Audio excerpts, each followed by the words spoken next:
네, 감사합니다. 오늘 우리 주시는 하나님의 말씀은 베드로전서 2장 1절로 2절 말씀. 베드로전서 2장 1절로 2절 말씀 신약성경 378면에 있는 말씀이 되겠습니다. 베드로전서 2장 1절로 2절 말씀 신약성경 378면에 있는 말씀이 되겠습니다. 네. 두 구절의 말씀이므로 자 우리 다 같이 한 목소리를 합독하도록 하겠습니다. 베드로전서 2장 1절로 2절 말씀입니다. 시작.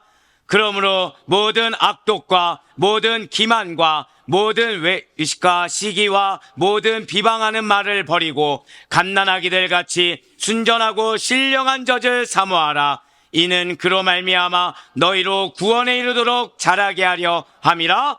아멘. 할렐루야. 네, 주께서 너무나도 사랑하시는 우리 영적 가족된 우리 모든 아델포이 교회 성도 여러분들을 주님을 환영하고 축복합니다. 우리 좌우 옆에 있는 분한테 한 번쯤 이렇게 인사하시고 시작하도록 할게요. 우리 믿음으로 살아갑시다. 자, 우리 한 번 더 인사하실 때 믿는 우리에게 새로운 삶이 있습니다. 자, 한 번 더요. 우리 한 번 더 인사하겠습니다. 하나님의 말씀이 우리를 새롭게 합니다. 네, 그렇습니다. 진실로 여러분과 저에게는 거듭난 삶이 있습니다. 우리는 예수 그리스도를 믿는 믿음으로 거듭났고, 거듭난 여러분과 저에게는 거듭난 삶, 즉 새로운 삶이 우리에겐 있다라는 것이죠. 그런데 이렇게 새로운 삶을 살아가게 하는 동력이 무엇이냐는 거예요. 무엇으로 우리는 새로운 삶을 살게 되는 것입니까? 한번 저 따라 고백하실게요. 하나님의 말씀. 네, 그렇습니다. 하나님의 말씀으로 새로운 삶을 살게 되는 것입니다. 진실로 말씀이 여러분과 저에게 새로운 삶을 살게 합니다. 믿으십니까?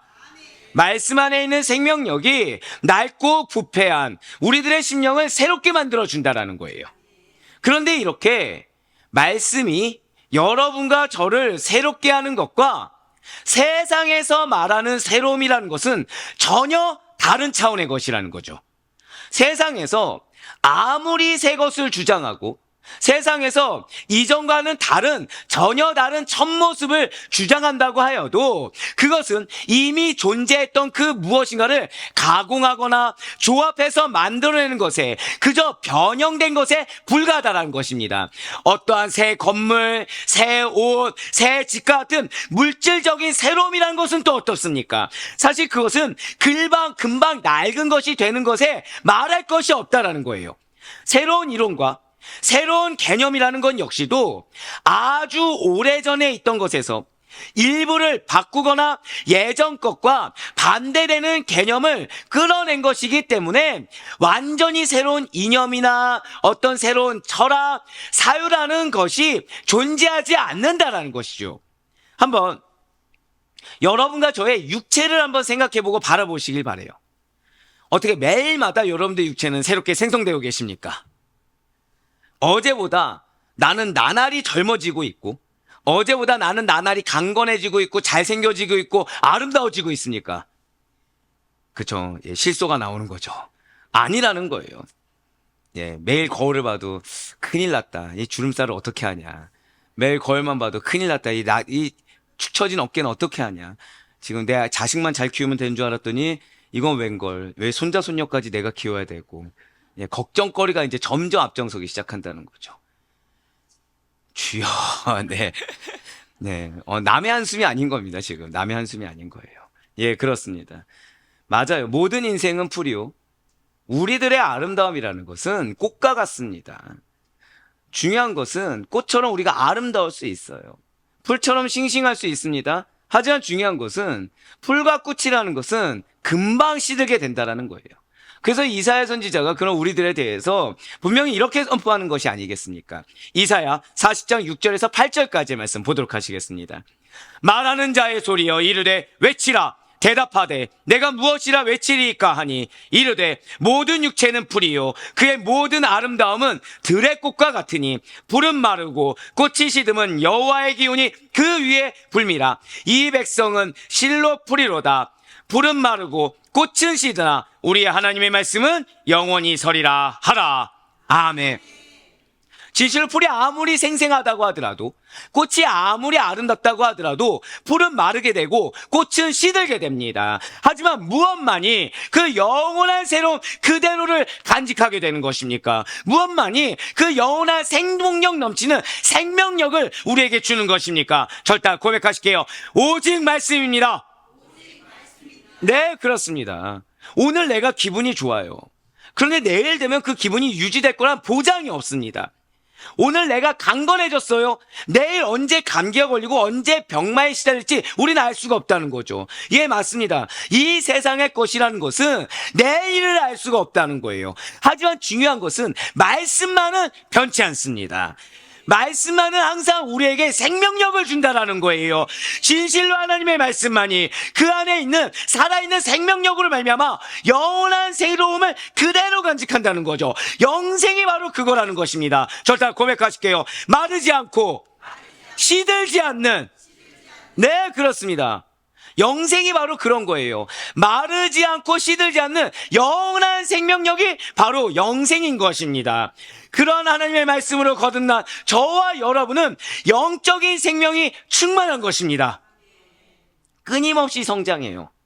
끊임없이 성숙을 이루는 그 성화의 과정을 통해서 하나님께서 원하시는 그 구원의 최종 단계인 우리는 영화에 이르게 될 것입니다.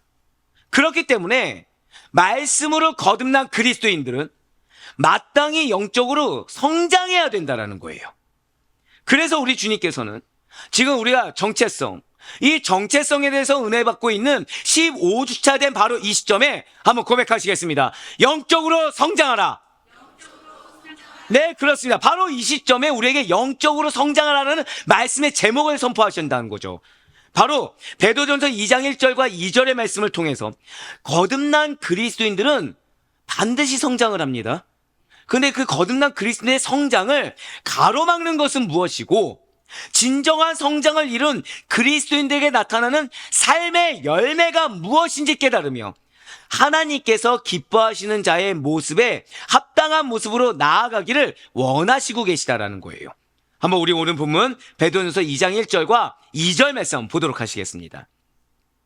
그러므로 모든 악독과 모든 기만과 외식과 시기와 모든 비방하는 말을 버리고 갓난아기들 같이 순전하고 신령한 젖을 사모하라. 이는 그로 말미암아 너희로 구원에 이르도록 자라게 하려 함이라. 아멘.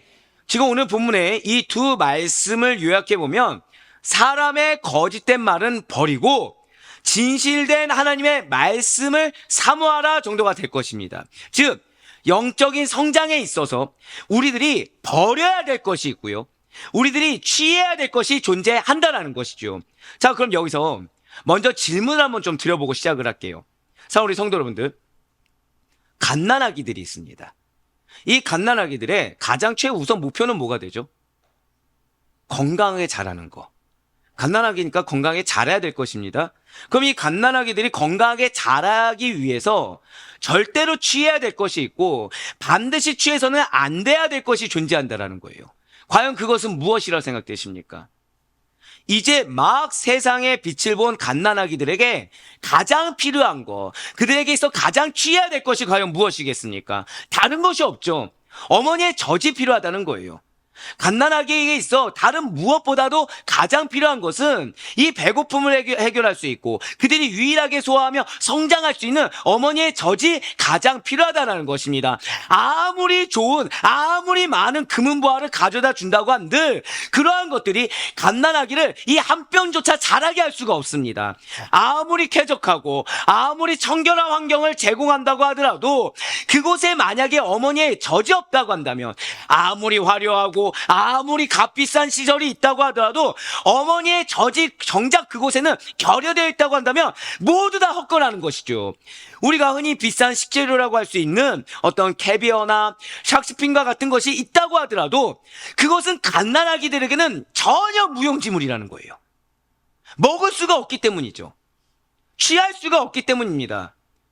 비단 그런 것들이 있다고 하더라도 그것들은 갓난아기들에게 있어서는 적합하지 않는 식품에 불과하다라는 거예요. 그렇습니다. 갓난아기들은 다른 것이 필요하지 않아요. 어머니의 젖이 필요합니다. 물론 옷도 있으면 좋고 좋은 환경도 있으면 좋죠. 근데 가장 우선적으로 필요한 건 무엇이라고요? 어머니의 젖이 필요하다는 것입니다. 갓난아기들은 반드시 어머니의 젖을 먹어야만 성장할 수가 있어요. 그리고 이것은 여러분과 저 역시 마찬가지라는 거죠. 영적으로 순결하고 영적으로 정직하며 거듭난 자들이 취할 수 있는 것은, 반드시 취해야 되는 것은 세상에 널리 퍼져 있는 포장된 말이 아닙니다. 눈으로 보기에 좋은 것들이 아니에요. 굉장히 그럴싸해 보이고 굉장히 있어 보이지만 실상은 자신의 이익을 숨기고 거짓, 비방, 외식, 기만 등이 아니라는 거죠. 여러분과 저에게 가장 필수적으로 필요한 거, 부가적인 가치, 부수적인 목표물들이 필요한 것이 아니라 가장 절대적으로 필요한 것은 다른 것이 아니라, 절대 고백하시겠습니다. 거룩한 말씀. 거룩한 말씀이 절대적으로 필요하다는 거예요. 영원한 하나님의 말씀만이 여러분과 저를 새롭게 할 수가 있습니다. 여러분과 저에게 영적인 생명력을 충만하게 만들어주는 것은 다른 어떤 것이 아니라 영원하신 말씀이요, 순결한 하나님의 말씀만이 여러분과 저를 더욱더 성장하게 하고 더욱더 성숙하게 하며 무엇이 은혜인지 깨닫게 하고 그 은혜를 체감하게 하는 줄 믿으시길 바라겠습니다.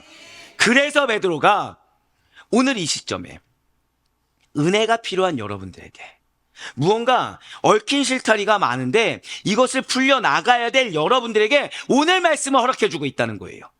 진실로 성장하기 위해서는, 진실로 영적인 성숙을 이루기 위해서는 무엇이 하나님의 뜻이고 무엇이 아닌지를 구분하기 위해서는 인간의 거짓되고 악독이 가득한 말을 버리라는 것입니다. 이해가 잘 안 돼요. 이해가 안 됩니다.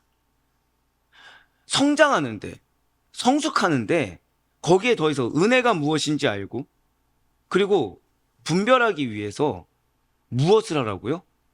인간의 말을 버리라는 겁니다. 지금 순전하고 깨끗한 하나님의 말씀만을 추구하라고 지금 베드로는 권면하고 있다는 거예요. 예, 말씀만을 추구하라, 이거는 이해가 될 수 있습니다. 근데 무엇을 버리라고요? 말을 버리라는 거예요. 악독한 말을 버리라는 것입니다. 그렇습니다. 예나 지금이나 이 세상을 굳이 한마디로 표현한다고 한다면 뭐라 표현할 수 있겠습니까? 거짓되고 악하다입니다. 진실되고 선한 하나님과 반대되는 세상은 그동안 진리를 거스러 왔습니다. 선이 아니라 항상 악을 도모해 왔어요. 이 땅에 지상낙원을 한번 건설해보자, 이 땅에 천국을 건설해보자, 이 땅에 나름 좋은 세상을 만들어보자라는 인류의 끊임없는 노력은 계속되어 왔어요. 하지만 세상은 어떻습니까? 정작 세상은 전쟁이 끊인 적이 없다는 거죠.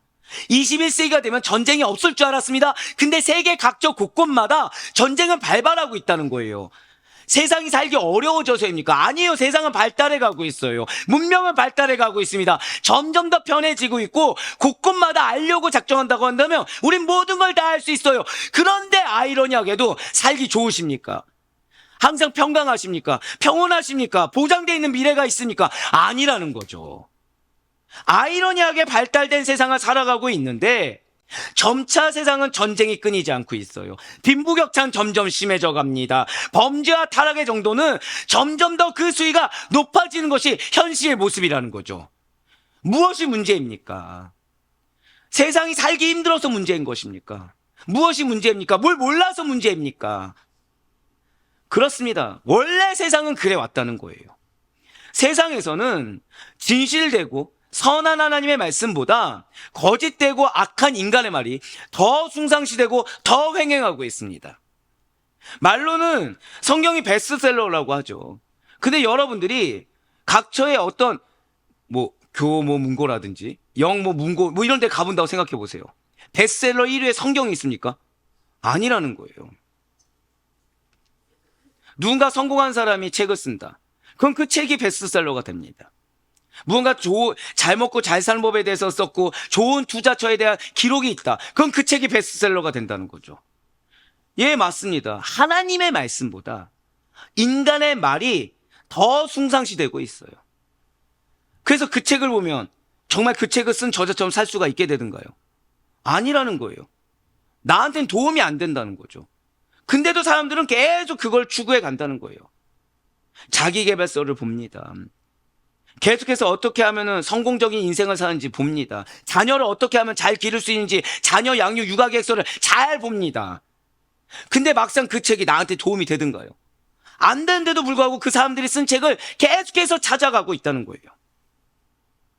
그래서 하나님께서 죄된 인간을 구원하시며 우리들에게 행하라고 하신 십자가의 사랑이라는 것은 온데간데 없고, 하다못해 교회 안에서조차 어떻게 하면 인간적으로 더 성공할 수 있는지, 어떻게 하면 말은 좋죠, 하나님이 너를 통해 어떻게 역사하는지 잘 먹고 잘 산 걸로 보여줘야 돼 라는 말 뒤에 숨어서 어떻게 하면 인간적으로 더 성공적인 인생, 실패하지 않는 인생을 살아가는 거에 대해서 대화하는 것이 이상하지 않는 공동체가 되어버린다는 것입니다.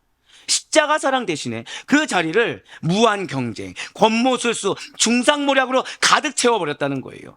이러한 세상에 예수님께서 오신 것입니다. 즉 우리를 둘러싼 수많은 인간의 미혹된 소리, 중상모략하는 소리, 무한 경쟁된 그 세상 속에 예수님께서 오셨다는 거예요. 이 땅 가운데 오셔서 무엇을 말씀하시던가요? 어떻게 하면 돈을 잘 버는지? 어떻게 하면 건강해지는지? 어떻게 하면 좋은 관계의 축복이 있는지? 아니요. 회개하라, 천국이 가까이 왔느니라. 이 땅에 오셔서 회개를 말씀하셨고, 이 땅에 오셔서 하나님 나라를 선포하셨습니다. 모든 악독과 기만, 외식, 시기, 비방이 난무한 세상과 사랑과 긍휼과 자비가 없는 세상에 사랑과 의가 같은 하나님 나라가 이 땅에 오도록 말씀이 유신되어 예수님께서 오셔서 회개와 하나님 나라를 선포하셨다는 것이죠. 진실로 예수님께서 찾아오신 이 땅은 어떤 세상입니까? 영혼을 죽이고 수탈하려는 일대가 가득한 세상이에요. 단순한 세상뿐만이 아닙니다. 종교 지도자로 이끌어지던 유대인들 어땠습니까? 그 유대인들마저도 하나님의 아들 독생자 메시아가 눈앞에 있어도 알아보지 못할 정도로 사단의 앞잡이가 되어버렸습니다. 그들에게는 외식이 가득했죠. 그들에게는 거짓이 가득했습니다. 이렇게 악한 세상과 사단은 거짓으로 영혼을 수탈합니다. 영혼을 죽이며 멸망시키려고 했어요. 하지만 예수님께서는 생명의 복음을 선포하시사 의와 사랑이 가득한 천국으로 여러분과 저를 인도하신다는 거예요. 그래서 말씀이 육신되어 오신 예수님께서 우리들에게 뭐라고 말씀하시던가요? 요한복음 10장 10절의 말씀 보도록 하실게요. 도둑이 오는 것은 도둑질하고 죽이고 멸망시키려는 것뿐이요 내가 온 것은 양으로 생명을 얻게 하고 더 풍성히 얻게 하려는 것이라. 아멘. 예수님의 말씀이 왜 풍성하게 선포되었습니까? 예수님의 복음이, 생명의 복음이 왜 선포되었습니까? 영혼을 풍성하게 하기 위해서 선포된 줄 믿으시길 바랍니다. 그럼에도 불구하고 생명의 복음이에요. 생명이 있는 말씀입니다. 그 말씀이 우리의 영혼을 풍성하게 해요. 그런데 여전히 말씀에 무감각하거나 하나님의 말씀의 권위를 무너뜨리려는 대적들의 저항이 매우 거셌다는 것이죠. 예수님께서 신약의 결국의 마무리를 무엇이라 말씀하셨습니까? 하나님을 사랑하고 이웃을 사랑하라고 하셨어요. 절대 고백하실까요? 서로 사랑하라. 예, 맞습니다. 회개하라, 천국이 가까이 왔느니라. 하나님 나라를 선포하신 예수님께서 결국 새 계명으로 무엇을 주셨습니까? 서로 사랑하라고 하셨다는 거죠. 그 가치관이 부딪히기 시작했다는 거예요. 당시의 가치관은 그 당시의 시대를 지배하던 체제와 구조를 무너뜨리는 것으로 인식되어 버렸습니다. 그렇기 때문에 예수님의 복음은 기득권 세력들에게 철저하게 배척당하고 철저하게 무시당할 수밖에 없었다는 것이죠. 그런데 이것이 예수님께서 공생의 기간 동안 있었던 일들이 아니라는 거예요. 베드로가 오늘 본문을 기록할 당시 역시도 마찬가지였다는 거죠. 시기상으로는 예수님께서 부활하셨습니다. 예수님께서 승천하신 다음에 적어도 30년 이상은 흐른 시점이었어요. 로마 황제가 숭상시되고 있었습니다. 상하 수직적인 지배구조가 당연시 여겨졌던 바로 그런 때였어요. 그 가운데 예수님의 복음은 변함이 없었습니다. 시대가 달라요. 사람들이 변했습니다. 하지만 복음만큼은 변함없이 가난한 자나 부자나 배운 자나 배우지 못한 자나 차별 없이 평등하다라는 메시지를 강조하고 있었다는 것이죠. 그렇기 때문에 하나님의 말씀이라는 것은 당시 시대를 전복하는 저항의 도구로 받아들여졌다라는 거예요. 한마디로 무엇입니까? 로마 황제 중심의 그 지배구조를 유지하려면 어떠한 평등, 사랑, 박애의 정신, 자비의 정신을 퍼뜨리는 이 복음이 걸림돌이 되기 때문에 무조건 예수님과 관련된 것은 처단해야 됐다라는 거예요. 언제요?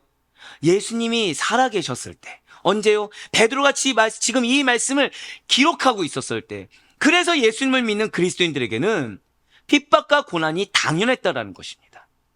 어떠한 비방이요? 시기요? 질투요? 기만? 외시? 악독이요? 말해 무엇하겠습니까? 비방과 욕설은 물론이요. 어떠한 무고함, 폭행, 심지어 살인까지 겪어야 했던 것이 당시의 그리스도인들이었다는 것이죠. 사랑하는 성도 여러분들, 오늘날은 어떻습니까? 진실로 여러분과 저의 정체성은 거듭난 그리스도인입니다. 믿으십니까? 그렇다면 우리는 이 세상 가운데 어떠한 자로 살아가야 됩니까? 과거에나 지금이나 변함없는 것은 복음 외에는 없어요. 근데 또 하나 안타까운 것은 이 복음을 대항하는 세력들도 역시 변함없이 존재한다는 거죠. 그러면 우리는 그러한 고난 때문에 우리의 언행이나 우리의 삶이 세상 사람들과 변함이 없는 것에서 당연시 여기는 것이 마땅하겠습니까? 아니면 서로 비난하고 거짓말로 속이는 자가 아니라 어느 상황이라고 하더라도 변함없이 진실함으로 서로 사랑하는 자들, 말씀을 실천하는 자들이 되는 것이 마땅하겠습니까? 세상의 모든 것은 시간이 지나면 변질되고 부패하기 마련입니다. 그렇기 때문에 지금 가지고 있는 것을 더 움켜쥐고 더 놓치지 않기 위해서 거짓과 비방, 속임수를 쓰는 것을 아무렇지도 않게 자행하는 자들 역시도 존재할 수 있다는 거예요. 왜요? 깨닫지 못하기 때문에. 영원히 새롭게 지속되는 영생을 소유하는 방법을 모르기 때문이라는 것입니다. 하나님께서 말씀으로 약속해 주셨음에도 불구하고 자신이 붙들고 있는 것이 거짓이다 보니까 변함없는 말씀에 대한 믿음보다는 나의 가치가, 나의 생각, 나의 지식, 나의 경험을 더 믿는다라는 거예요. 그래서 그들은 썩어질 세상에 자랑을 붙들려고 합니다. 권세를 붙들려고 합니다. 그래서 쓰러지지 않으려고 합니다. 소멸되지 않으려고 안간힘을 쓴다는 거죠. 하지만 사랑하는 우리 성도 여러분들, 이 세상의 영원한 것은 오직 하나님의 말씀과 그분의 사랑밖에 없다는 것을 절대 잊지 마시길 바랍니다. 그래서 미혹되어서는 안 된다는 거예요. 무언가 있어 보이는 것에 미혹되어서는 안 됩니다. 앞서 말씀드렸듯이 갓난아기에게 무엇이 필요하다 말씀드렸습니까? 있어 보이는 옷이요, 있어 보이는 집이요, 아니요, 제일 필요한 것은 순전하고 신령한 젖인 것입니다. 우리에게 제일 필요한 것은 하나님의 말씀과 어미의 사랑과 같은, 아비의 사랑과 같은 하나님의 사랑 외에는 없다는 사실을 잊지 마시길 바라요. 거듭난 저와 여러분은 세상의 많은 힘과 능력을 자랑하던 권세가들과 정치 권력자들이 그토록 갖길 원했던 것을 우린 이미 소유했다는 거예요. 절대 고백하실게요. 나는 영생을 소유했습니다. 나는 영원한 능력을 소유했습니다. 분명 베드로는 이에 대해서 이미 이렇게 선포했습니다. 베드로전서 1장 24절과 25절의 말씀입니다. 그러므로 모든 육체는 풀과 같고 그 모든 영광은 풀의 꽃과 같으니 풀은 마르고 꽃은 떨어지되 오직 주의 말씀은 세세토록 있도다 하였으니 너희에게 전한 복음이 곧 이 말씀이니라. 아멘. 자, 지금 그냥 육체도 아니고 모든 육체라고 하고 있습니다. 그냥 영광도 아니고 모든 영광이라고 하고 있어요. 어쩌면 여러분들의 마음이 허다한 현실적인 문제로 인해서 어려울 수 있습니다.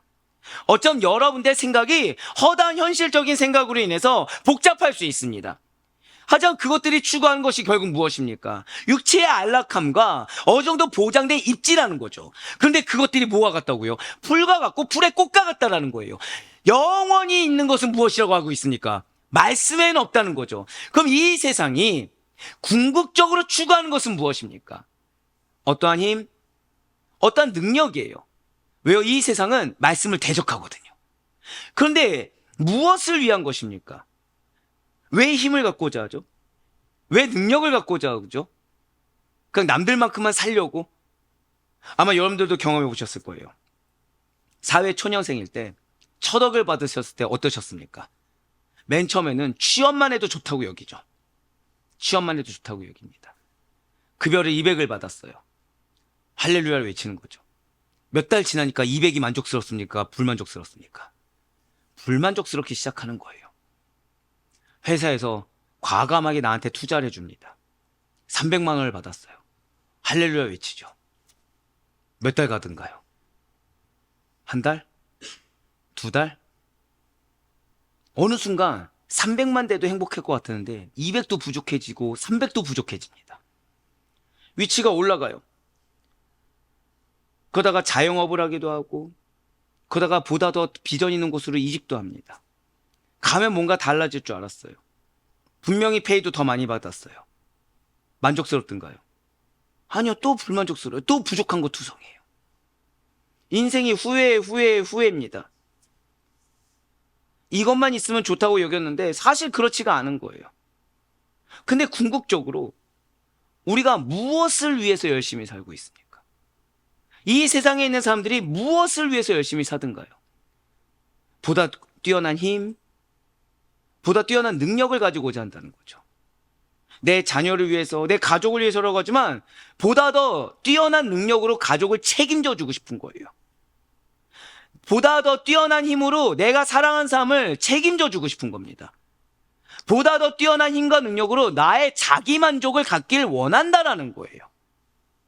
영원한 아름다움, 영원한 건강, 영원한 생명을 궁극적으로 취하려는 것이 인간의 목적이라는 거죠. 영원성이란 걸 보장받고 싶어 한다라는 거예요. 한번 여쭤보겠습니다. 내 자녀가 1년간 잘 살 수 있고 영원히 잘 살 수 있어요. 뭘 선택하시겠습니까? 다 영원이에요. 그러니까 우리가 노력하는 것은 지금 있는 것도 자족한다고 하지만 지금 있는 게 1년간 내 자녀를 책임질 수 있다고 한다면 그 1년으로 만족하십니까? 더 하시겠습니까? 더 한다라는 거예요. 맞습니다. 영원을 추구합니다. 인간의 욕심은 영원을 추구한다는 거예요. 고대 중국의 통일을 이룬 시황제 영정을 한번 생각해 보세요. 중국 통일을 이루면은 다 만족할 것처럼 시작합니다. 하지만 어떻죠? 통일을 이루고 나니까 죽음이 두렵기 시작한 거예요. 불로장생을 꿈꾸며 불로초를 구하려고 노력했다는 거죠. 클레오파트라는 어떻습니까? 여왕의 자리에 오르면 끝날 줄 알았어요. 근데 그 아름다움을 유지하기 위해서 우유를 목욕을 합니다. 인간의 피가 좋다고 여겨서 인간 노예들을 끌어들입니다. 끊임없는 노력을 아끼지 않았다는 거예요. 그래서 결국 그들이 지금 살아있습니까? 그래서 결국 그들이 지금도 아름다움과 건강을 유지하고 있습니까? 아니라는 거예요. 모두 다 백골진토가 돼서 흙으로 돌아갔다는 거죠. 그렇습니다. 영혼을 꿈꿉니다. 영원한 아름다움을 꿈꿔요. 영원한 불로장생을 꿈꾸며 늙지 않고 오래 살고자 하고 보장되는 영혼을 갖고자 하지만 인간의 그런 허다한 노력에도 불구하고 모든 인간은 늙었습니다. 낡아집니다. 썩습니다. 죽어버린다는 거죠. 이 세상에서 썩지 아니한 건 아무것도 없다는 거예요. 이 세상에서 여러분들의 인생에 영원성을 부여할 수 있는 것은 단 하나도 없다는 거죠. 하지만 단 한 가지는 남는다는 거예요. 하나님의 말씀만은 썩지 않습니다. 자녀에게 아무리 많은 재산을 물려준다고 해도 그 자녀가 그거를 관리할 능력이 없으면 그 자산이라는 것은 영원토록 유지가 됩니까? 안 됩니까? 안 된다는 거죠. 자녀에게 엄청 뛰어난 지식을 물려줬어요. 그런데 자녀가 치매에 걸리거나 뭔가 병에 걸렸다고 생각해 보세요. 그럼 지식이 남아있습니까? 아니에요. 하지만 남아있는 건 단 하나. 하나님의 말씀입니다. 믿음입니다. 영생입니다. 그 말씀으로 거듭난 저와 여러분이 영생을 소유하고 새롭게 되었다는 거예요. 할렐루야. 이렇게 우리가 새롭게 된 영혼이 되어서 영생을 소유한 자가 되어서 할 일이 무엇일까요? 좋아요. 말씀으로 우리는 새롭게 되었어요. 말씀으로 거듭나게 되었어요. 이 말씀으로 살아가게 되었습니다. 그렇게 새롭게 된 우리가 할 일이 무엇인가요? 한 번 더 고백하실까요? 서로 사랑하라. 서로 사랑하라는 거예요. 말씀을 가지고 뭘 해야 될지 모르겠습니다. 사랑하라는 거예요. 베드로전서 1장 22절과 23절의 말씀입니다. 너희가 진리를 순종함으로 너희 영혼을 깨끗하게 하여 거짓이 없이 형제를 사랑하기에 이르렀으니 마음으로 뜨겁게 서로 사랑하라. 너희가 거듭난 것은 썩어질 씨로 된 것이 아니요 썩지 아니할 씨로 된 것이니 살아있고 항상 있는 하나님의 말씀으로 되었느니라. 아멘. 지금 말씀을 보시면 우리는 23절부터 보세요. 무엇으로 되어 있다고 말씀하십니까? 거듭난 것이 하나의 말씀으로 되었다는 거예요. 그럼 우리가 진리를 순종함으로 무엇을 하라고요? 마음으로 뜨겁게 서로 사랑하라는 것입니다. 비방하거나 시기하거나 다투거나 미움이 아니라, 거짓된 마음이 아니라 무엇을 하라는 거예요? 거룩하고 정결한 마음으로, 진실된 마음으로 형제 사랑하기를 자기 자신을 사랑하듯이 마음에서부터 뜨겁게 서로 사랑하라는 거예요. 그렇습니다. 거듭난 자에게 요구되는, 새로운 삶을 사는 자들에게 요구되는 변화된 모습이라는 것은 서로 사랑하는 겁니다. 모른 척 가만히 있는 거요, 무관심하는 거요. 아, 주님, 저는 미워하기 싫습니다. 저는 죄짓기 싫습니다. 그래서 저는 그냥 모른 척 가만히 말을 섞지 않고 있어요. 아니요, 서로 사랑하는 거예요. 그런데 이러한 사랑이 말처럼 쉽지가 않다는 거죠. 우리 중에 서로 사랑하라는 걸 모르는 자가 누가 있겠습니까? 근데 말처럼 쉽지가 않다는 거예요. 겨우겨우 지켜오는 게 뭐죠? 무관심이죠. 겨우겨우 지켜오는 게 뭐죠? 생각을 안 하는 거죠. 근데 주님은 우리에게 더 무리한 걸 지금 요구하고 계시다는 것입니다. 마음에서부터 그냥 사랑도 아니고 어떻게 해요? 한번 고백하시겠습니다. 뜨겁게 사랑하라. 예, 마음에서부터 뜨겁게 사랑하라는 거예요. 진실로 예수님께서는 새로운 계명을 여러분과 저에게 주셨습니다. 그리고 그 역시 또 무엇이든가요? 베드로가 지금 우리 보고 뜨겁게 서로 사랑하라고 했는데, 예수님께서 우리에게 주신 새 계명도 하나님 사랑과 이웃 사랑이라는 거죠. 베드로가 말하는 거듭난 자의 합당한 모습이 서로 뜨겁게 사랑하라이며, 예수님께서 구원받은 백성에게 바라는 새로운 계명 역시도 하나님을 사랑하고 이웃을 사랑하라는 것입니다. 아니, 영원히 썩지 않는 하나님의 말씀으로 거듭난 영혼이 서로 사랑하라는 거예요. 과거에 좋지 못한 모든 모습은 다 버리고 마음에서부터 뜨겁게 서로 사랑하라는 거죠. 바로 이것이 오늘 본문에서 잘 나타나고 있다는 것입니다. 순전하고 신령한 하나님의 말씀과 대치된 인간의 말이라는 것이 우리로 하여금 그 서로 사랑하라, 뜨겁게 사랑하라는 것을 실천할 수 없게 만든다는 거예요. 자, 서로 사랑하라는 걸 우리가 알고 있습니다. 근데 실천하기가 어렵다고 생각이 드는 거죠. 마음이 어려워요. 그 이유가 무엇이라고요? 인간의 말 때문이라는 거예요. 오늘 본문 베드로전서 2장 1절의 말씀을 다시 한 번 더 보시길 바라요. 그러므로 모든 악독과 모든 기만과 외식과 시기와 모든 비방하는 말을 버리고. 아멘. 아니, 대체 왜 이 말씀들이 우리로 하여금 서로를 사랑할 수 없게 만든다고 얘기하는 것입니까? 지금부터 악독과 기만과 외식과 시기와 비방이 구체적으로 무엇을 뜻하는지 알고, 이러한 인간의 말이 왜 서로 사랑하라는 예수님의 가르침에 위배되는지, 왜 사랑할 수 없게 만든지, 그것을 한번 살펴보도록 하겠습니다. 먼저 붉은색으로 표현된 악독, 이 모든 악독이 무엇을 뜻하겠습니까? 이 악독은요, 마음속에서부터 남을 해하고자 하는 무자비한 악을 뜻합니다. 그러니까 마음의 악한 마음이죠. 남을 해하고자 하는 마음이에요. 이거에 대해서 사도행전에 너무 잘 나와 있는 인물이 있어요.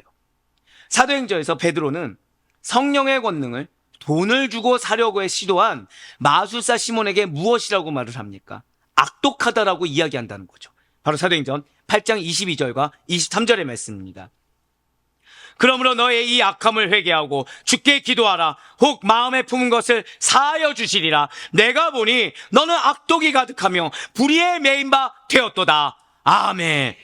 아니, 지금 마술사 시몬에게 왜 이렇게 악독이 가득하다고 얘기할 정도인 것입니까? 시몬이 뭘 바랬죠? 그냥 베드로와 요한에게 임한 성령의 능력을 바랬어요. 근데 그것이 왜 악독하다고 지금 베드로는 질책하고 있는 것입니까? 지금 마술사 시몬은 성령 그 자체를 사모하고 있지 않아요.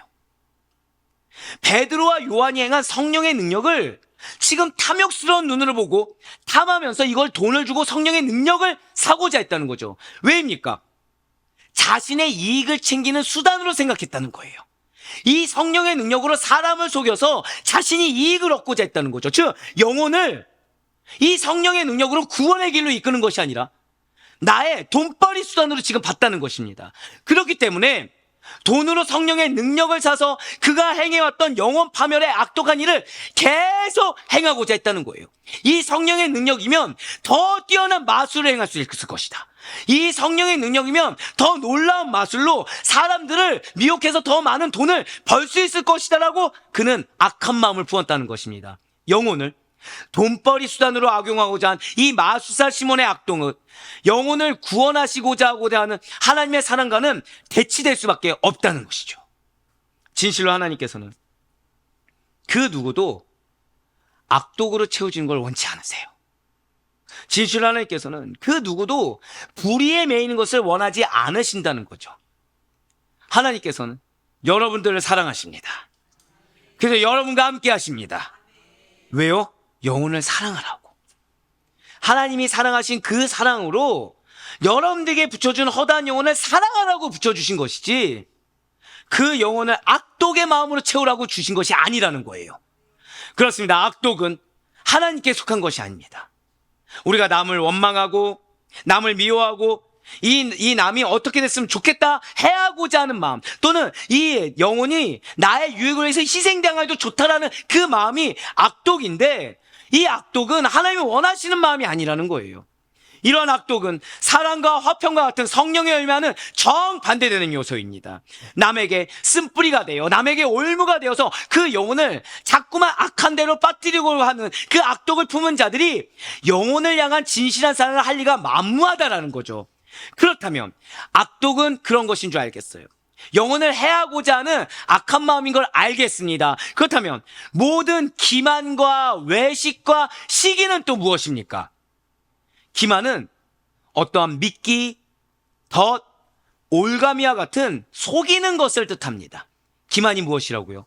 속이는 거예요. 겉과 속이 다르게 판단하는 것이 외식입니다. 열등감에 의해 다른 사람이 잘 되는 것을 방해하는 것이 시기예요. 자, 그런데 아까 저는 악독은 하나만 이야기하고서 지금 기만과 외식과 시기는 같이 이어서 말씀드렸어요. 왜일까요? 이 기만과 외식과 시기는 단 하나의 목표를 향해 일한다는 거죠. 다른 사람이 잘 되면 안 된다는 것입니다. 기만, 시기, 외식이 무슨 공통점이 있다고요? 다른 사람이 잘 되면 안 된다는 거예요. 예, 맞습니다. 다른 사람이 잘 되는 꼴이 보기 싫어서 속입니다. 다른 사람이 잘 되는 꼴이 보기 싫어서 겉과 달리 속으로 판단하고 정지합니다. 다른 사람이 잘 되는 꼴이 보기 싫어서 열등감에 휩싸여서 다른 사람들이 하고 있는 일들을 방해하고 막는다라는 거예요. 네, 그렇습니다. 진실로 모든 기만과 외식과 시기는 그 영혼이 잘 되는 것을 보기 싫어서 영혼을 파멸의 길로 이끌고자 막아버린다는 거예요. 그럼 모든 비방은 무엇입니까? 온갖 종류의 중상모략과 악담을 의미합니다. 악의 참 마음에서 모든 비방이 나온다는 거예요. 상대방을 비방하는 데서 참된 하나님의 사랑이 실현이 될 수가 있겠습니까? 참된 그 어떤 서로 사랑하는 일이 어떻게 가능할 수가 있겠습니까? 사랑하는 성도 여러분들, 여러분과 저의 정체성은 거듭난 자입니다. 절대 고백하실게요. 하나님께서 나를 사랑하십니다. 예, 하나님의 사랑을 받은 자들이 우리예요. 세상에 속한 자들처럼 악독의 마음을 품는 거, 기만과 외식과 시기의 마음을 품는 거, 비방의 마음을 품는 것이 당연한 것이 아니라, 이런 이유 때문에 내 마음이 어려웠다는 것이 당연한 존재가 아니라 그 모든 걸 뛰어넘는 하나님의 사랑을 품은 자들이 여러분과 저입니다. 진실로 우리는 그렇기 때문에 베드로의 권면대로 인간의 말인 모든 악독한 말, 모든 기만하는 말, 모든 외식하는 말, 모든 비방하는 말을 버려야만 된다는 거예요. 영원히 새롭게 할 거룩한 말씀의 씨로 거듭난 저와 여러분은 인간의 말이 우세한 옛 모습을 과감히 벗어버리고 순전하고 신령한 말씀을 사모하는 자들이 먼저 돼야 된다는 거죠. 자, 버리기 위해서 무엇을 사모하라? 한번 고백하시겠습니다. 먼저 말씀을 사모하라. 먼저 말씀을 사모할 수 있어야 된다는 거예요.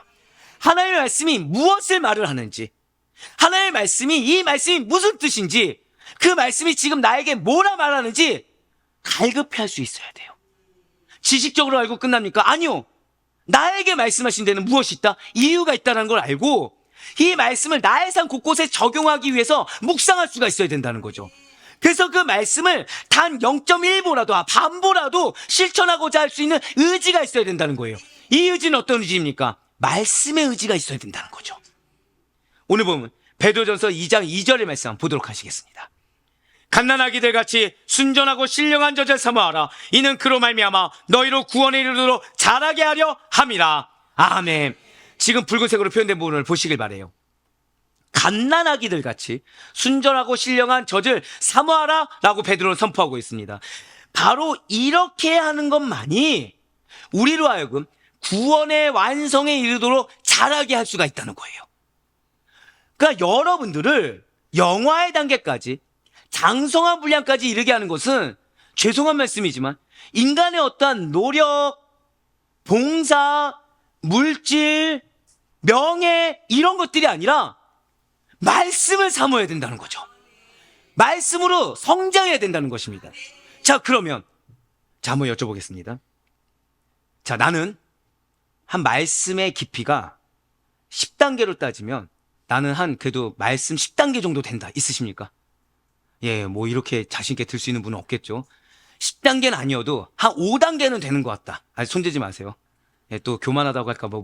아니다. 나는 5단계는 그냥 0.001단계도 안 되는 것 같다. 여기선 들 줄 알았는데. 네네. 자, 그러면은 어느 분이 지금 0.001단계, 1단계, 5단계, 10단계 이 네 부류가 있다 생각해 봅시다. 어떤 분이 구원에 이르도록 잘할 수가 있을까요? 1번, 2번, 3번, 4번. 어떤 분일까요? 정답은 모두 다라는 거예요. 지금 내가 어떤 단계냐 이게 중요한 게 아니라 절대 고백하실게요. 앞으로가. 그게 중요하다는 거예요. 지금 내가 얼만큼 부족하냐 이게 중요한 게 아니라 지금 내가 한번 절대 읽어볼까요? 갓난아기들 같이 순전하고 신령한 젖을 사모하라. 자, 지금 여러분들 말씀 하나 알았습니까? 몰랐습니까? 그거부터 시작하면 된다는 거예요. 목사님 말씀이 너무 깁니다. 모르겠습니다. 한번 저 따라 해볼게요. 태초에 하나님이 천지를 창조하시니라. 예, 그거부터 하시면 돼요. 혹시 이것도 어려우십니까? 한번 고백하실게요. 할렐루야. 예, 그거부터 하시면 되는 거죠. 또 이럴 때는 또 아멘이 또. 예, 맞아요. 바로 이렇게 하는 것만이 오늘보다 내일 더 말씀 하나 더. 아까까지는 아멘이 잘 나오고 서로 사랑해서 마음이 어려워졌다가 갑자기 아멘이 크게 나오죠. 괜찮습니다. 내일보다 내일 모레 더 하나 더. 그게 우리들을 영화의 단계에 이르도록 도와준다라는 거예요. 구원의 완성에 이르도록 자라도록 할 수 있게 만들어준다는 거죠. 그렇습니다. 그 시작이 무엇입니까? 말씀 하나라도 더 알고 그 말씀 하나도 내 삶의 실제가 되는 시작이 무엇입니까? 영적인 성장을 이루기 위해서 서로 사랑하지 못하게 만드는, 저 다 고백하실게요. 인간의 말을 버리라. 거기서부터 시작하라는 거예요. 내 마음에, 예를 들어서 배우자가, 자꾸 요즘 배우자 얘기를 하네요. 그렇다고 오해하시면 안 됩니다. 자, 배우자가 아침에 내 속을 썩인 거예요. 할 말이, 섭섭한 말이 수백 수만 가지입니다. 자, 얼마나 하시겠습니까? 한 10가지 말할 건 중에 한 몇 가지 말하시겠습니까? 10가지 중에 하나 말했으니까 괜찮은 겁니까? 아니면 10가지 중에 5을 말했으니까 좀 미안한 겁니까? 그걸 안 해보는 거예요. 10개 다 안 해보는 겁니다. 역시 여기서 아멘이 아무도 안 나오네요. 어렵죠. 근데 제가 항상 드린 말씀 있죠. 어렵지만 불가능한 것은 아니다.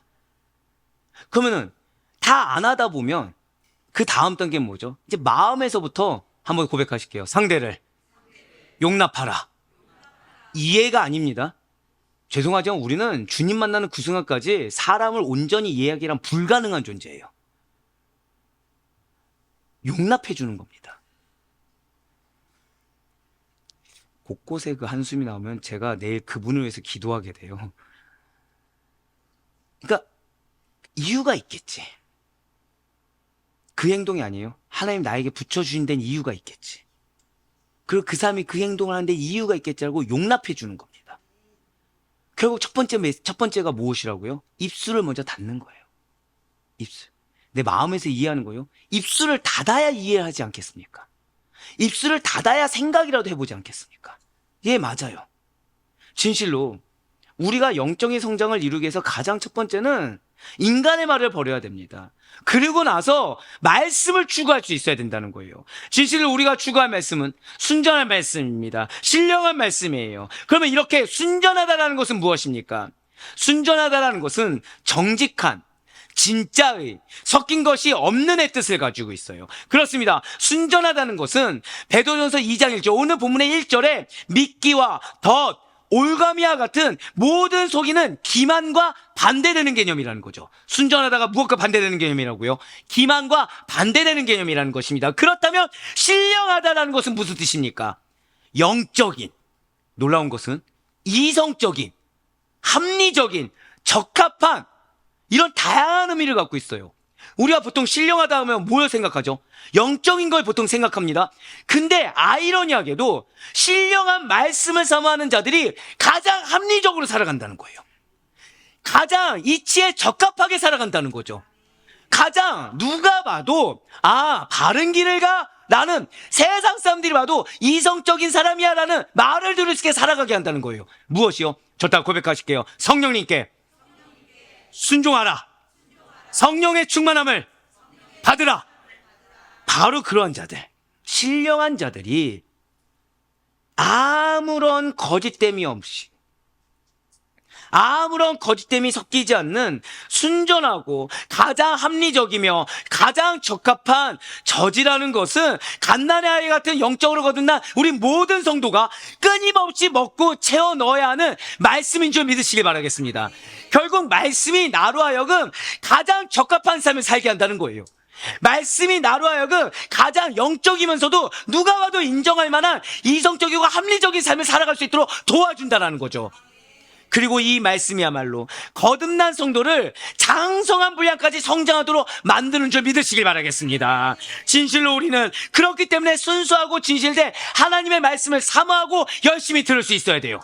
자, 누구를 위해서 듣는 것입니까? 나를 위해서 듣는 거예요. 여러분의 삶이 가장 적합한 삶, 한번 저따 고백하실게요. 나에게 예비된 하나님의 삶이 있습니다.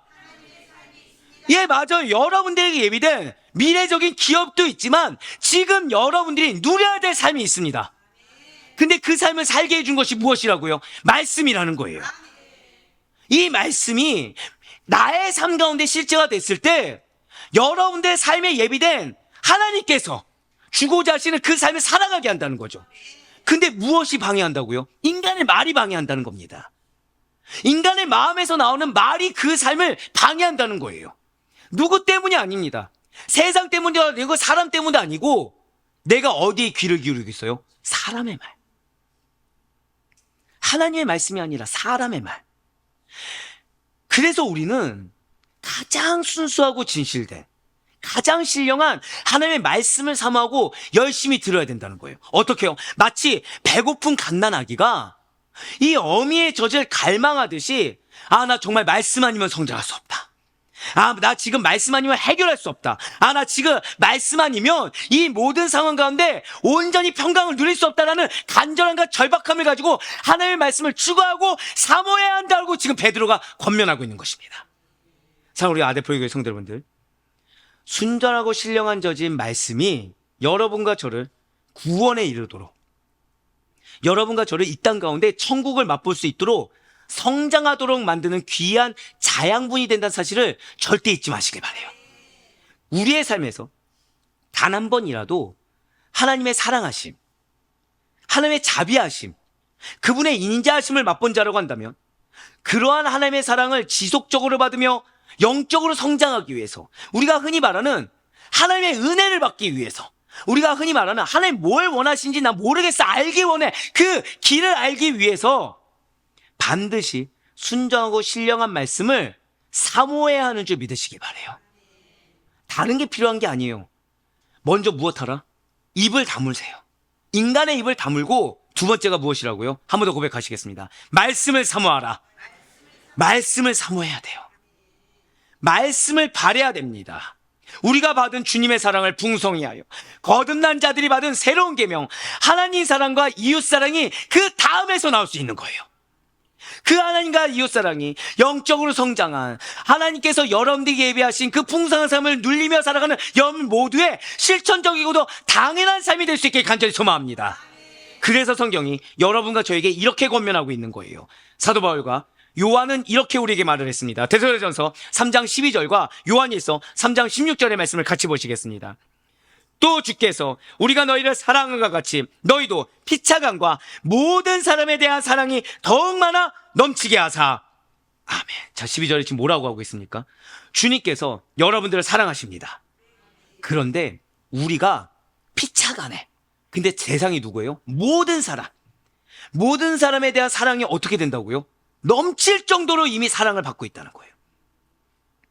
여러분들을 향한 사랑이 그냥 가만히 있어도 여러분들이 뭐가 되는 거예요? 사랑의 아이콘이 될 정도로, 그 옆에 여러분들 누가 있으면 여러분들의 사랑을 느낄 수밖에 없을 정도로 사랑이 지금 흘러 넘치게 주님은 부어주고 계시다는 것입니다.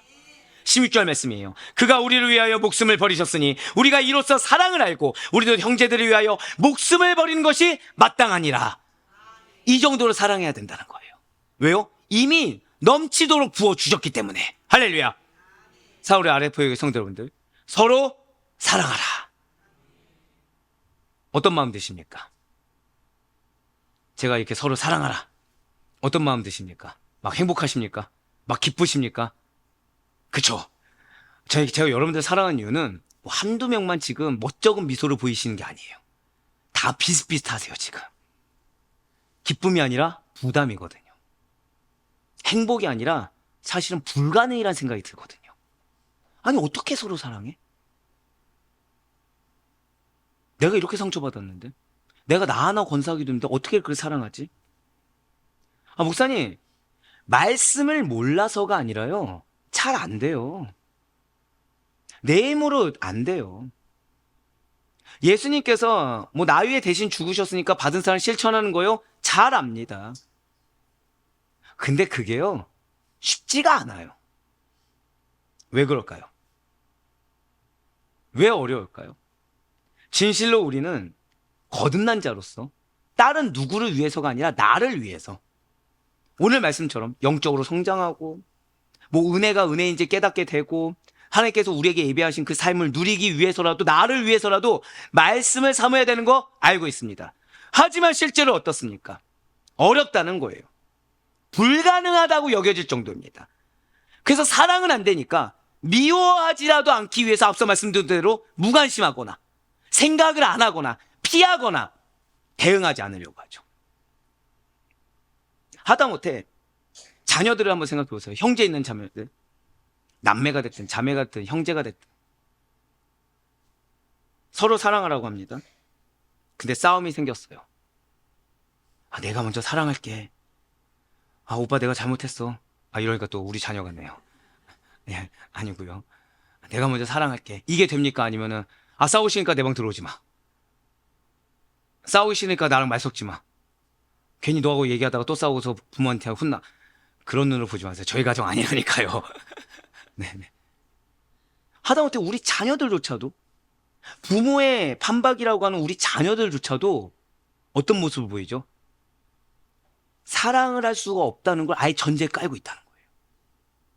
사랑하기 어렵다는 거. 가족인데도. 가족조차 그러는데 남은 오죽하겠습니까? 왜 그럴까요? 왜 안 되는 거죠? 하나님의 말씀보다 내 감정이 더 앞서기 때문이에요. 그러니까 여러분들 중에 하나님의 말씀이 더 중요하지 않은 분은 없습니다. 근데 뭐가 더 앞선다고요? 내 감정. 하나님의 말씀을 내뱉기 전에 내 말이 앞선다는 거죠. 그런데 성경은 뭐라 얘기하던가요? 우리 입에서 나오는 말이 다 악하다는 거예요. 왜냐하면 사람의 마음에 악독이 가득하다고 합니다. 사람의 마음에 죄악이 가득하다고 합니다. 그래서 우리의 말이 악하다는 거예요. 그렇기 때문에 입술로 짙게 떠드는 사랑을 정작 실천하는데 느리거나 더딜 수밖에 없다는 거죠.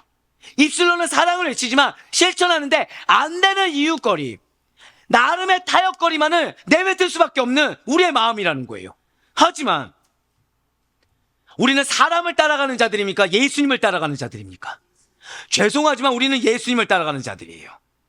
그리스도인이라 함은 예수님께서 보여준 그 길, 그 삶을 그대로 가는 자들이지, 거기서 일부만 차용해서 따라가는 자들은 무리도 될 수가 없다는 거죠. 예수님은 어떻게 하셨습니까? 그분은 입을 열지 않으셨어요. 정확히는 어떠한 상황에 대한 입술일수록 더 닫으셨습니다. 온갖 비방이 있었어요. 억측이 있었습니다. 시기와 악독기 가득한 자신을 향한 세상과 대적들의 공격에 대해서 입을 열지 않으셨습니다. 그 이유가 무엇입니까? 예수님께서 입을 열지 않으신 이유는 잘 기억하셔야 돼요. 누가 더 죄를 지었냐, 누구의 죄가 더 크냐가 아니라, 절대 고백하실게요. 모두가 죄인입니다. 맞아요. 모두가 죄인이기 때문이에요. 바로 이것이 초점입니다. 내 말이 우선된 자들은 나는 죄가 없고, 또는 내가 죄는 있지만 앞에 있는 사람보다는 죄가 덜하고 다른 사람에게만, 아니면 어떤 환경에게만 더 큰 원인이 있다고 착각하기 때문이에요. 하지만 우리는 모두 다 뭐라고요? 죄인이라는 거죠. 근데 내 마음에 뭐가 있다고요? 트라우마가 있습니다. 상처가 있습니다. 내 마음에는 인간의 감정이 있습니다. 그러니 악독과 시기, 비방이 나도 모르게 내 입술을 통해서 나올 수밖에 없어요. 하지만 예수님께서는 유일하게 죄가 없으신 분이시며 무엇이 죄이고 무엇이 아닌지 판단할 수 있으심에도 불구하고 입을 열지 않으셨습니다. 대신에 그분은 무엇을 하셨나요? 사랑을 실천하셨다는 거예요. 이사야 53장 7절의 말씀입니다. 그가 곤욕을 당하여 괴로울 때에도 그의 입을 열지 아니하였으며 마치 도수장으로 끌려가는 어린 양과 털 깎는 자 앞에 잠잠한 양같이 그의 입을 열지 아니하였도다. 아멘. 사랑하는 성도 여러분들, 하나님께서 여러분들을 사랑하십니다. 하나님께서 여러분들을 사랑하셔서 여러분들에게 가장 적합한 삶을 여호와 이레 예비하신 줄 믿으시길 바라요. 그러기 위해서 우리는 예수님처럼 잠잠해야 됩니다. 내 마음이 불길처럼 들끓어 오른다고 해서 입 밖으로 하나를 내뱉는 것이 아니라 오히려 더 잠잠해서 내 마음에 대해서 하나님 앞에 내어 보일 수가 있어야 돼요. 죄가 없으신 예수님께서도 자신의 말을 하지 않고 잠잠했을 뿐, 그저 단 하나, 하나님의 말씀만 영영이 서길 바라셨는데, 우리가 무엇이라고, 내가 무엇이라고 내 감정을, 부정적인 내 감정에서 기인한 악독한 내 말을 고집한단 말입니까? 우리가 무엇이라고 나를 포장하느라 허다한 거짓을 이렇게 들이매어서 하나의 마음을 근심케 한단 말입니까? 우리가 무엇이라고 그 감정 때문에 하나님께서 예비한 영혼들의 마음을 실족하게 하고 하나님께서 나로 인해 변화시키기 원하는 그 공동체의 변화를 늦춘단 말입니까? 오직 순전하고 신령한 하나님의 말씀을 추구하고 사모해 보시길 바라요. 서로 사랑하라는 그 명령이 그래서 자연스럽게 우리의 삶이 되기를 간절히 소망합니다. 그렇습니다. 하나님께서는 여러분들을 사랑하십니다. 그래서 하나님께서는 여러분들을 통해 그 작은 말씀 한 구절을 통해서도 반드시 사랑을 증명해 보실 것입니다. 그래서 여러분들의 입술을 닫고 다만 이 마음 가운데 점점 용납하고 변화되는 그 마음을 통해 반드시 영혼이 변화되고 반드시 공동체가 변화될 것을 믿으시길 바라요. 사랑의 향기가 흘러넘칠 것을 믿으시길 바랍니다. 그렇습니다. 오늘 하나님께서는 우리의 영적 성장을 바라세요. 그래서 영적으로 성장하라 라고 명령하셨습니다. 다른 걸로 성장하는 것이 아니라고 말씀하셨어요. 서로 사랑하라. 말씀을 많이 알든 모르든 이건 중요한 것이 아니고 지금부터 말씀을 사모하는 가운데 말씀의 적용을 반드시 무엇으로 실천하라. 한번 마저 고백하시겠습니다. 서로 사랑하라. 그렇습니다. 이 말씀이 무슨 뜻인지 모르겠어요? 이게 중요한 것이 아니라 말씀에 분별하기 이전에, 말씀을 내가 다 온전히 받아들이기 이전에 반드시 사랑 먼저 실천하라는 거예요. 거듭 말씀드립니다. 어렵지만 불가능한 것이 아니에요. 말씀을 하나하나를 사랑이라는 카테고리를 실천하라는 것입니다. 지금 하나님께서는 여러분들을 위해 예비된 기업이 있는 줄 우리는 알고 있어요. 우리를 위해 오늘 말씀처럼 누려야 될 삶이 있다고도 말씀하십니다. 지금 그런데 지금 금요철야부터 어제 기도 오늘까지 계속 맥을 무엇으로 가지고 가십니까? 사랑이에요. 여러분들을 사랑하는 하나님의 사랑을 제발 체감하시길 바래요. 여러분들 만약에 로또에 당첨됐다고 생각해 보세요. 로또에 당첨됐습니다. 이전까지는 급여가 있으면 빠져나갈 것들이 막 떠오르시잖아요.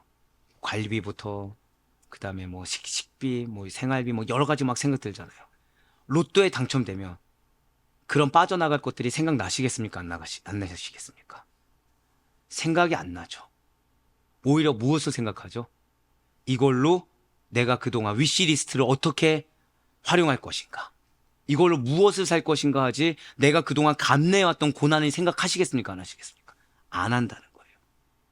하나님의 사랑을 체감하면 내가 그동안 받았던 상처 이게 생각나는 게 아니라 오히려 그 사랑에 잠복돼서 어떻게 하면 그 사랑을 퍼뜨릴까 밖에 생각 안 한다는 거죠.